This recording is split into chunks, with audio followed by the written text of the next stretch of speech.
진달래꽃에 대해서 공부해 보도록 할게요. 진달래꽃의 시인 누구입니까? 김소월 시인이죠. 이 김소월 시인은 일제강점기 때 산 남성입니다. 그런데 김소월의 시가 되게 여성적 어조를 가지고 있어요. 그래서 김소월이 남자야? 뭐 이런 그죠? 의문을 갖는 사람이 많은데 여성적 어조라는 것은 한마디로 경어체를 사용한다는 얘기예요. 경어체가 뭐냐? 존댓말입니다. 그럼 뭔가 좀 이상하지만 어쨌든 문학에선 그렇게 봐요. 경어체, 존댓말을 사용하면 여성적 어조로 본다. 그 다음에 또 그러면 남성적 어조는 뭐냐? 남성적 어조는 주로 이제 이육사의 시에서 많이 나타나는데 뭐 평서형 종결어미 다로 끝나거나 아라 같은 명령형 종결어미로 끝난다. 그러면 남성적 어조라고 합니다. 자, 그러면 진달래꽃은 가시리와 함께 이별의 정환을 노래하는 대표적인 작품이에요. 이별의 정환, 이별의 슬픔을 노래했는데, 자, 진달래꽃은 현대시죠. 자, 우리가 지난 시간에 배우는 가시리는 고려가요로 삼음보의 특징을 가지고 있었죠. 진달래꽃 역시 형식적 특징을 먼저 본다면 삼음보의 특징을 가지고 있습니다. 삼음보는 한 줄이나 한 연을 3번 끊어 읽는다는 뜻이죠. 그래서 이 시도 역시 삼음보를 가지고 있는데 우리 민요를 보면 삼음보와 사음보가 대부분입니다. 그래서 이 삼음보의 율격을 뭐라고도 하냐면 민요적 율격이라고도 하고요. 민요조라고도 합니다. 그래서 삼음보는 민요조이다. 이렇게 알아두시면 돼요. 자, 그런데 이 삼음보가 왜 민요조라는 말을 강조할까요? 왜냐하면 이 김소월이라는 시인은 이제 일제강점기 때 시인이라고 했잖아요. 근데 이 삼음보는 3가지 율격, 3가지 음수율로 이루어졌다고 그랬어요.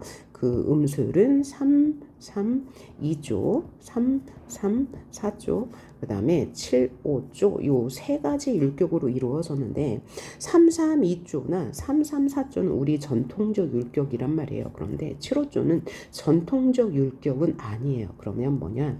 일본에서 들어온 율격인데 일본에서는 이 7, 5줄 한 줄을 무조건 7글자, 5글자, 7글자, 5글자 이렇게 맞추었습니다. 그런데 이것을 김소월 시인은 이렇게 사용하지 않고 한 줄을 7글자, 한 줄을 5글자, 또 한 줄은 7글자, 5글자, 또 어떤 것은 한 줄은 3글자, 한 줄은 4글자, 한 줄은 5글자 이렇게 해서 삼음보를 완성했거든요. 그래서 이 7호조의 삼음보는 이 김소월 시인만이 가지고 있는 음수율 의 특징을 보여주는 거예요. 그래서 이 7호조가 굉장히 중요한 문학사적 의의를 갖고 있는데 이 김소월 시인은 삼음보를 주로 많이 사용했고요. 뭐 334조도 사용했고 7호조도 사용했다. 그런데 이 7호조에 대해서 이제 이런 얘기를 문학 작품마다 하진 않지만 일본의 율격을 우리 정서에 맞게 변형시킨 율격이다. 그래서 7호조. 그 얘기를 왜 해요? 이 진달래꽃이 7호조의 삼음보를 가지고 있기 때문에. 그럼 어떻게 끊어 읽는지 봅시다. 나보기가 역겨워 그랬어요. 7글자죠. 가실 때는 5글자고요. 말 없이 고이 보내 7글자, 5글자예요. 그래서 7글자, 5글자 삼음보를 우리 정서에 맞게 변형시킨 삼음보, 7호조의 삼음보를 가지고 있다라고 생각하셔야 되겠습니다. 자, 이렇게 삼음보 7호조가 나오는데 봐요. 어떤 줄은 7글자, 어떤 줄은 5글자, 어떤 줄은 12글자가 있단 말이에요. 이런 것을 보고 이런 문제가 나올 수 있어요. 뭐라고 나오냐?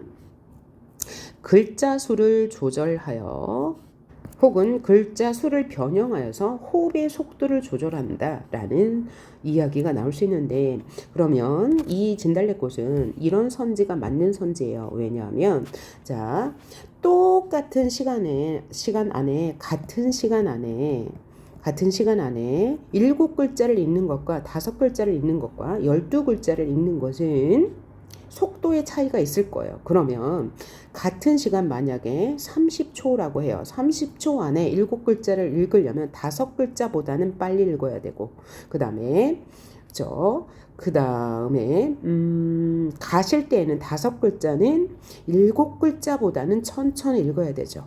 반면에 12글자를 30초 안에 읽는다면 더 빨리 읽어야 돼요.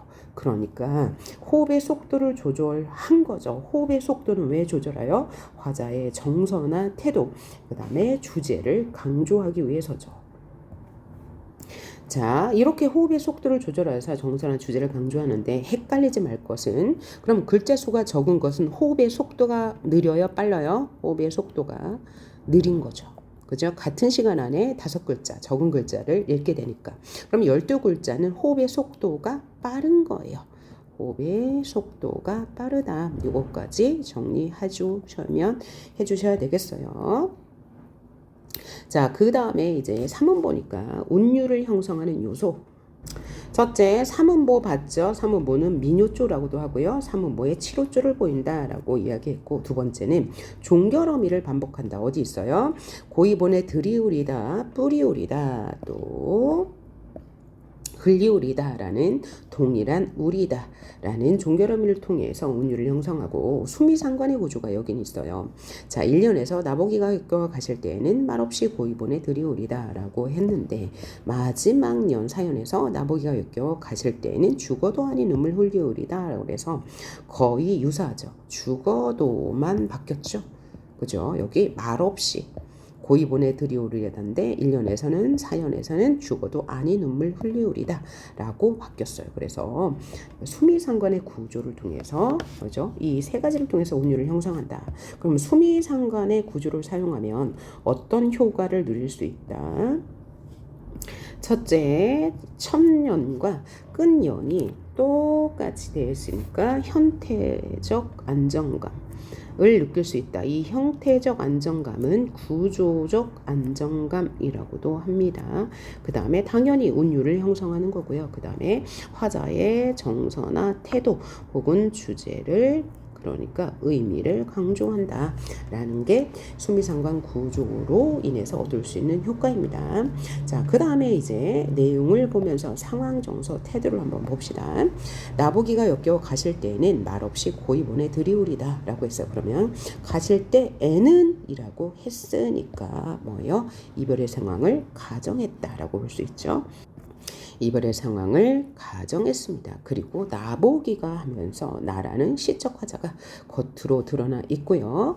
나보기가 여기 가신다면 말없이 고이 보내드릴게요. 자, 들이우리다가 굉장히 여성적인 어조죠. 근데 나보기가 있고 가실 때면 말없이 고이 보내드릴게요 라고 했으니까 이런 태도를 뭐라고 해요? 참고 따른다. 그래서 인종적 태도라고 해요. 뭐라고 한다고요? 참고 따른다, 인종적 태도. 다른 말로 A불비라고 합니다. A불비는 뭐야? 슬프지만 그 슬픔을 드러내지 않는다. 그래서 이 진달래꽃은 인종적 태도 A불비의 태도를 보이고 있습니다. 그런데 실제로 뭐예요? 님이 떠난다면 슬플까요? 안 슬플까요? 슬프겠죠. 그래서 얘를 뭐라고 해요? 반어적 표현이라고 합니다. 반어법. 자, 그래서 시험에서는 반어와 역설을 묻는 문제가 꼭 나오게 되겠죠. 자, 이연을 보니까 영변에 있는 약산 진달래꽃을 아름 따다 가실 길에 뿌리오리다 뿌려 주겠어요. 그러면 영변 지명이고요. 약산도 산의 이름입니다. 그러면 얘는 이제 평안도에 있는 산이거든요. 그래서 얘네를 뭐라고 하냐? 향토적 소재를 통해서, 향토적 소재죠. 그래서 향토적 정서를 느낄 수 있다라고 합니다. 그러니까 이제 시골에서 볼 수 있는 모든 것은 향토적 정서를 불러 일으킵니다. 향토적 소재이니까요.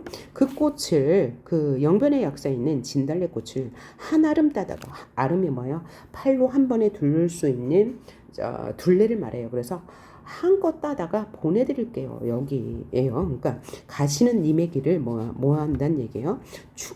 축원한다는 얘기입니다. 이것을 꽃을 풀어 축원한다라는 뜻으로 사나 공덕이라는 말을 씁니다.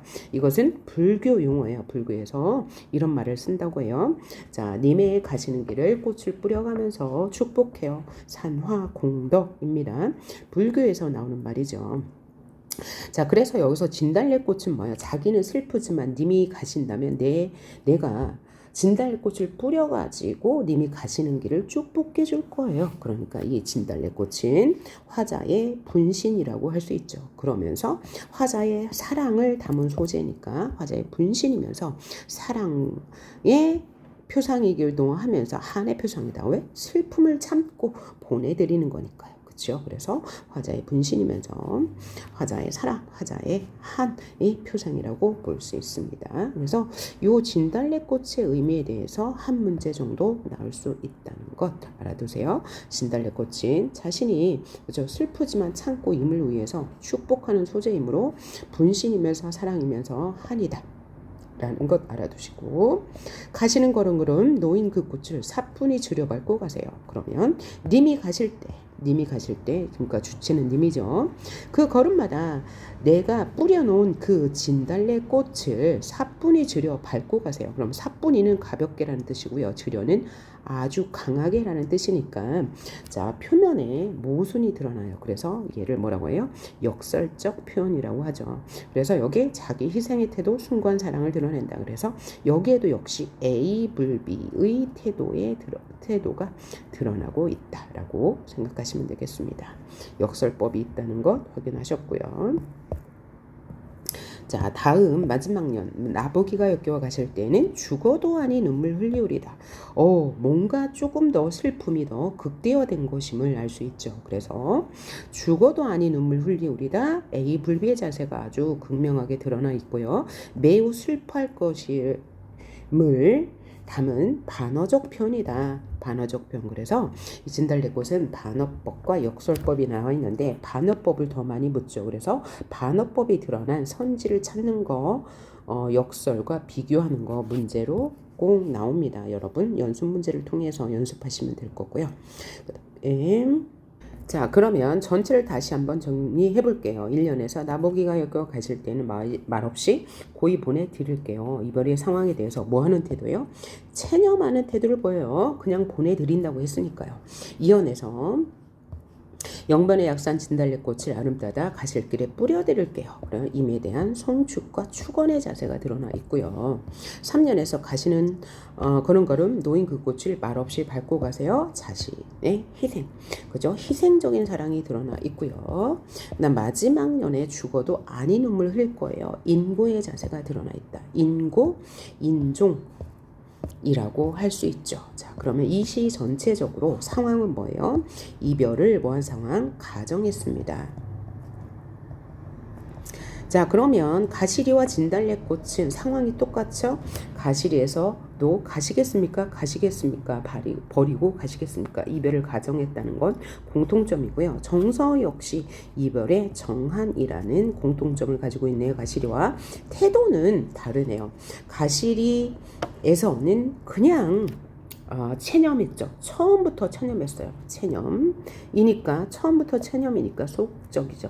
여기까지는 같아요. 그런데 자세히 들여다보면 가시리는 원망도 했습니다. 처음에는 원망이 아니고 애원했죠.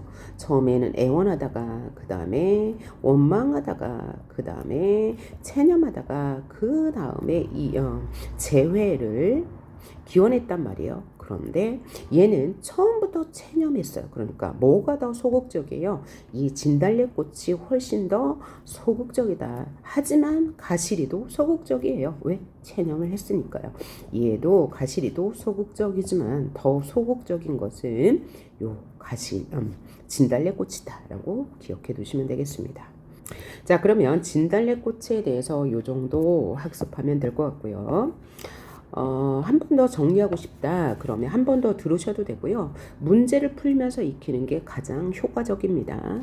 다음 봐야 할 건 여러분 교재 다음 장을 보시면 문제 10번 밑에 보면 목표 학습이 나와요. 거기에서 다음 작품을 통해 한국 시가문학에서 이별을 어떻게 노래하고 있는지 살펴보자 라는 대목이 나오는데 여기 한번 봅시다. 얘는 민요 신아리랑이에요. 민요. 그래서 민요는 3음보 아니면 4음보라고 했는데 얘는 몇 음보인가 봅시다. 아리랑 아라리요 3음보죠. 3음보에 몇 조? 3, 4조. 4조를 보이고 있네요. 3음보에 3, 3, 4조를 보이고 있는데 얘도 이제 이별의 노래인데 어떻게 표현했나 볼까요? 아리랑 아리랑 아라리요. 아리랑이라는 게 뭐냐면 우리 민요에서 이제 아리랑이 주로 등장하는데 그래서 우리 민족의 정서를 나타내는 대표적인 말이죠. 그래서 그 어원을 보면 뭐 사람의 이름이라는 뭐 설도 있고요. 혹은 고개, 이제 산 고개의 이름이다. 아니면 노래 후렴구다. 아니면 기머거리가 되고 싶다. 뭐 다양한 의미를 가지고 있대요. 그래서 그냥 아리랑은 뭔가 이제 슬픈 정서를 표현하는 그런 단어이구나라고 생각하시면 돼요. 자, 그래서 민요니까 우리 일반 백성들이 그냥 흔히 불렀던 노래다라고 생각하시면 돼요. 그래서 이 민요는 노래할 때 부르면 이제 노동요가 되는 거고, 그 다음에 한의 정서를 달래기 위해서 불렀다, 슬픔을 달래기 위해서 불렀다 그러면 그냥 생활의 정서를 담은 노래다라고 생각하시면 되겠어요. 자, 아리랑 아리랑 아라리요. 그러니까 그냥 후렴구라고 생각하시고, 아리랑 고개로 넘어간다가 고개, 그죠? 아리랑 고개 이름인 거죠.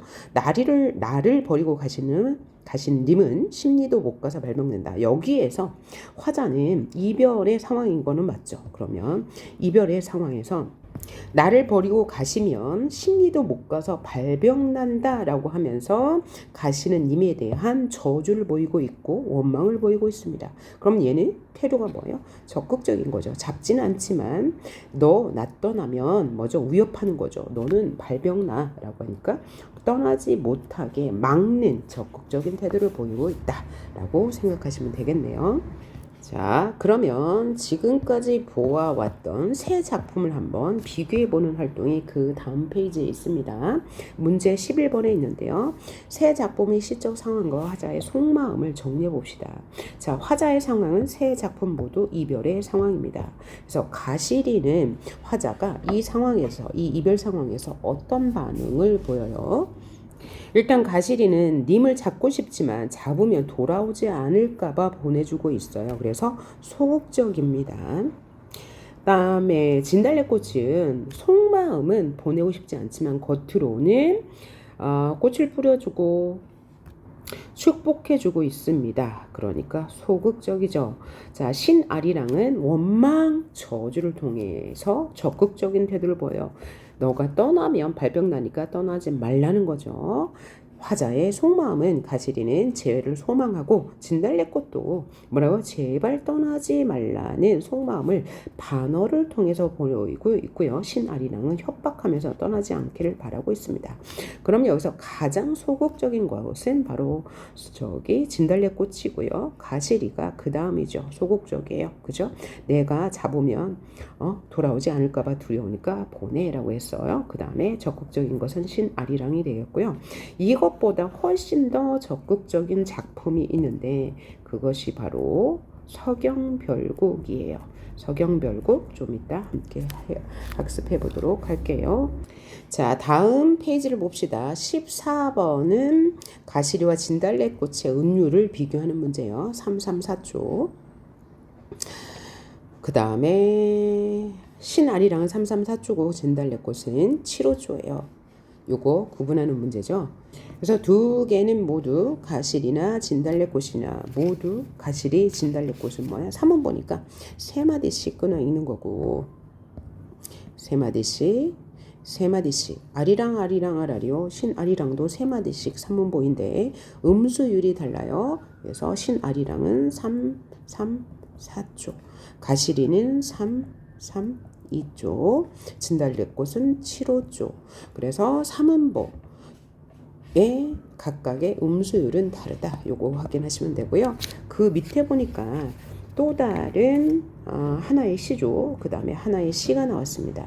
얘네는 비교하는 문제로 많이 나오는데 어떤 시인가 한번 봅시다. 자, 그러면 운율을 알아보자고 했으니까 운율 먼저 알아볼게요. 이화의 원略하고 은하니 삼경인제 일지춘심을 자교에 알림하는 다정도 병인양하여 뭐야? 잠 못 들어 하노라. 우리가 얘를 그러면 딱 이렇게 작품이 있어. 문학의 갈래를 어떻게 알 수 있어요? 예, 제목을 보고 알 수 있는데 얘는 이종현이라는 작가가 썼고 제목을 보면 어떻게 나와 있냐? 이화의 월백하고로 나와 있어요. 그래서 시조의 제목은 첫 구를 땁니다. 그래서 이화의 월백하고가 제목이다. 그럼 얘는 갈래가 뭐야? 시조다. 그럼 우리가 아는 시조는 자, 세 가지 이제 길이에 따라서 평시조, 어시조, 사설시조가 있고요. 그 다음에 연의 수에 따라서 연시조와 평시조가 있습니다. 그럼 이걸 어떻게 구분해요? 평시조 같은 경우는 시가 한 수 있는 거예요. 시가 한 수 있어서 한 수가 있다는 것은 초장, 중장, 종장 세 줄 있다는 거죠. 그럼 얘는 뭐야? 평시조인 거죠. 평시조는 무조건 형식이 고정되어 있어요. 3장 6구 45자 외 종장 초등부 3음절. 그럼 얘는 뭐? 시조이구나. 그죠? 시조 중에서도 평시조이구나 라고 할 수 있어요. 그럼 어시조는 뭐냐면 중장의 길이가 반쯤 길어집니다. 중장의 길이가 반쯤 길어지고요. 사설시조는 이렇게 아주 많이 길어져요. 그래서 얘는 사설시조가 중장의 길이가 아주 길다. 그러면 얘는 사설시조고요. 그러면 평시조는 시가 할 수 있는 거고 연시조는 평시조가 연달아 나와. 그러면 2연 이상 있는 것을 우리는 연시조라고 해요. 자, 그럼 제가 이 말을 왜 했냐면 평시조는 무조건 음보율이 보정이 되었어요. 그 음보율이 뭐예요? 사음보라는 거예요. 그래서 한 줄을 4번 끊어 읽어요. 이화의 월백하고 은하니 성경이제 일지 춘심을 자규에 알려면은 다중도 병이 나요. 그래서 마지막 종장은 3호 4섬으로 고정되어 있다고 했죠. 그러니까 얘는 사음보다. 사음보 중에서 3, 4, 3, 4가 반복되는 음수율은 3, 4조이다 라고 할 수 있죠. 오케이. 자, 그 다음에 하늘은 날더러 구름이 되려 하고 땅은 날더러 바람이 되려 하네. 이렇게 뭐야? 사음보로 끊어 읽었어요. 그런데 얘는 자, 작가와 제목을 보니까 신경님이란 작가고요. 목계장터라고 했어요. 그래서 신경님이란 작가는 자, 1930년대에 태어났지만 산업화 시대 60년대, 70년대에 주로 이제 우리 민족이 한과 울분을 담은 시를 많이 썼습니다. 얘는 바로 현대시가 되는 거예요. 그럼 얘가 현대시인지 아닌지 어떻게 알아요? 아까 얘기했죠. 이 고전시가에 나오는 시들은 제목이 뭐라고요? 첫 구절을 따왔다고요. 오케이, 제목이 달라요. 제목을 보면 알 수 있습니다. 그래서 현대시인데 이 현대시는요. 시대적으로 볼 때 현대시인데 정형시가 아니에요. 정형시라는 것은 형식이 고정돼 있어요. 그래서 형식이 고정돼 있는 것은 여기 시조가 있고 그 다음에 향가, 이 향가 중에서도 4구체, 8구체, 10구체로 나누잖아요. 그래서 얘도 형식이 고정돼 있다고 보고요. 이 시, 그러니까 현대에 지어지는 시 중에서는 현대시가 있고 이 현대시에 모두 포함이 돼요. 시조도 포함이 됩니다. 왜냐하면 시조는 고려 말부터 현대까지 계속 창작되고 있는 장르이기 때문이에요. 얘는 현대시에 해당해요.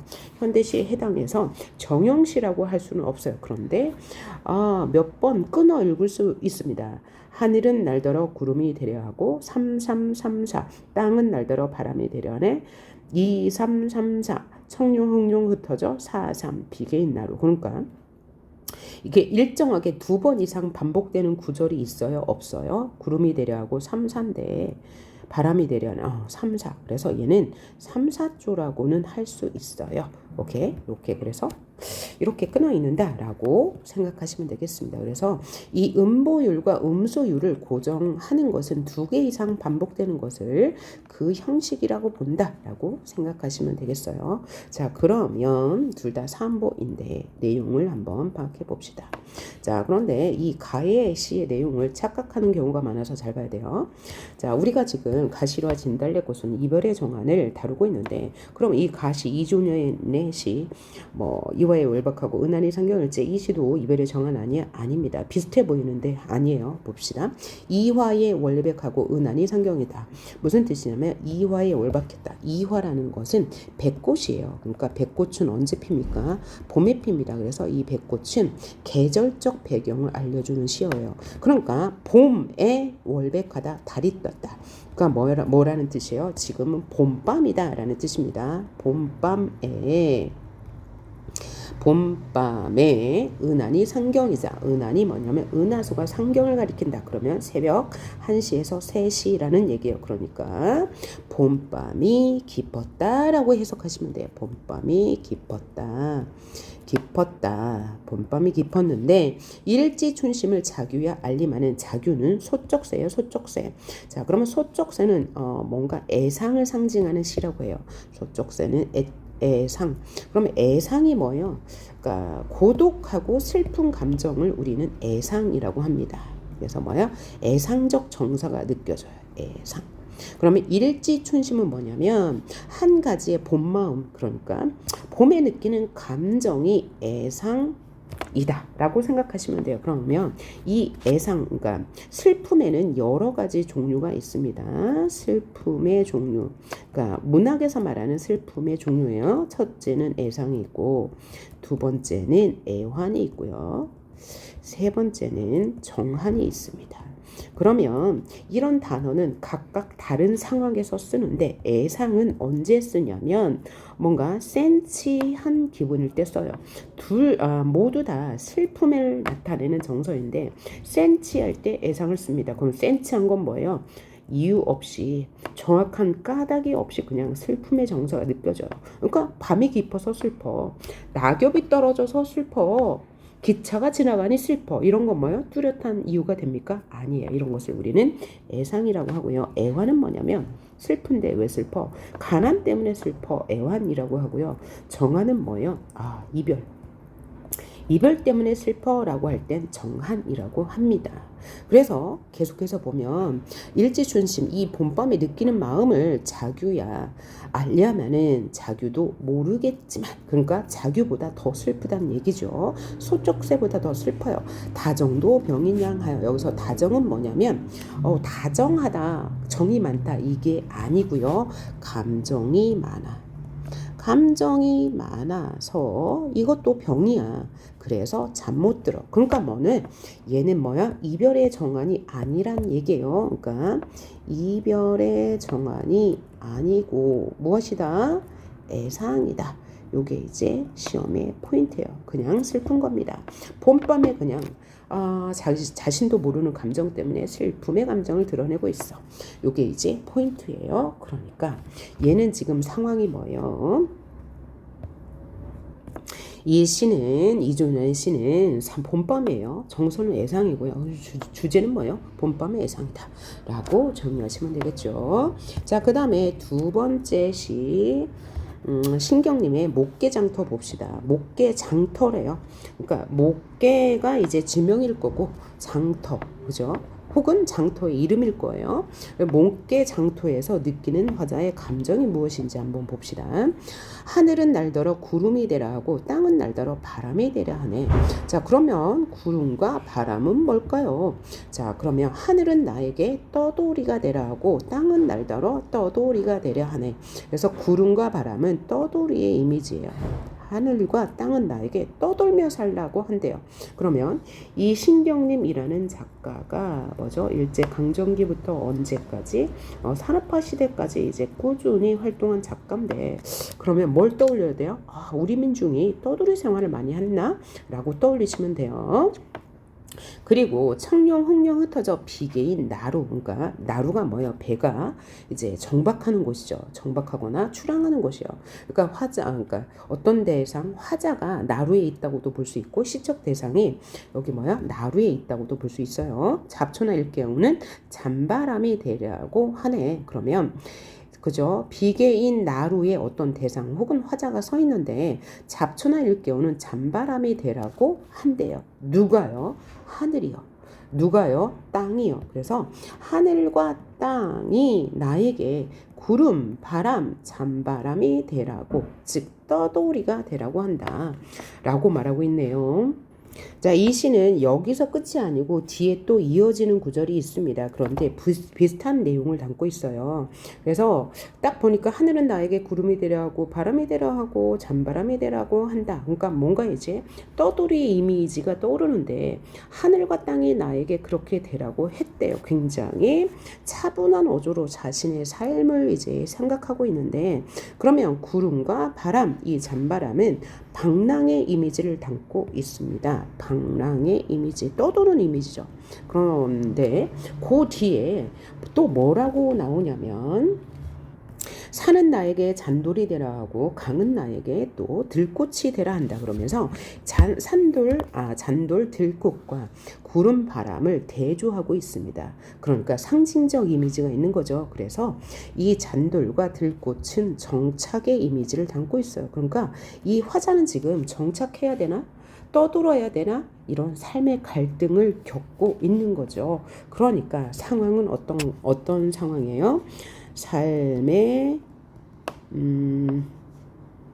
방향에 대해서 어떻게 살아야 되지? 갈등하고 있는 상황이죠. 정서는 차분합니다. 그렇죠? 하늘은 나에게 뭐뭐하고 뭐뭐하네. 그러니까 굉장히 차분한, 그러니까 관조적 어조라고 했어요.